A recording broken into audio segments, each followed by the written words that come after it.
തമിഴ്നാട്ടിലെ തിരുപ്പുറംകുൻട്രം അവിടെ കാർത്തിക വിളക്ക് തെളിയിക്കാൻ അനുവദിക്കില്ല എന്നാണ് ഇപ്പോഴത്തെ തമിഴ്നാട് മന്ത്രിസഭയിലെ ഒരു മന്ത്രിയും മറ്റും പറയുന്നത്.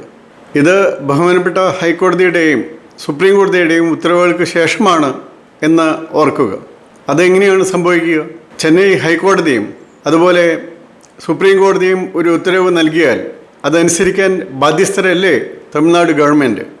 ഇത് ഹിന്ദുക്കളുടെ മാത്രം കാര്യമായതുകൊണ്ടാണോ ഇങ്ങനെ പറയാൻ ധൈര്യപ്പെടുന്നത്?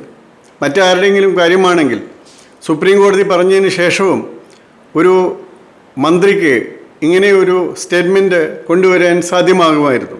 ഏതായാലും വളരെ നേരത്തെ തന്നെ ഹൈന്ദവ സംഘടനകൾ അതുപോലെ അതിൻ്റെ സംഘാടകരും ഇത് നടത്തുവാനുള്ള പെർമിഷൻ ആവശ്യപ്പെടുകയും അത് നിരസിക്കപ്പെടുകയാണെങ്കിൽ നേരത്തെ തന്നെ ബഹുമാനപ്പെട്ട ഹൈക്കോടതിയിലും സുപ്രീം കോടതിയിലും പോകുവാനുള്ള തയ്യാറെടുപ്പുകൾ നടത്തുകയും ചെയ്യേണ്ടത് ആവശ്യമാണ്.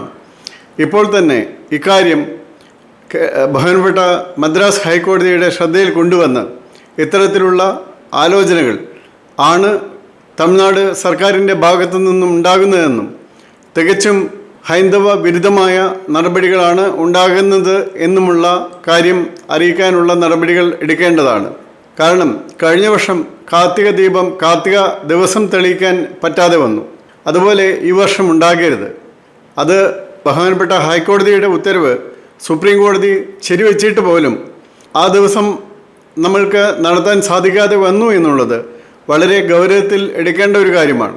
ഇപ്പോൾ ഇരിക്കുന്ന ഗവൺമെൻറ് അത് സനാതനധർമ്മം ഇല്ലാതാക്കുമെന്ന് പറയുന്ന ഒരു പറ്റം ആൾക്കാരുടെ ഒരു കൂട്ടമാണ് എന്നുകൂടി നമ്മൾ പരിഗണിക്കേണ്ടതുണ്ട്.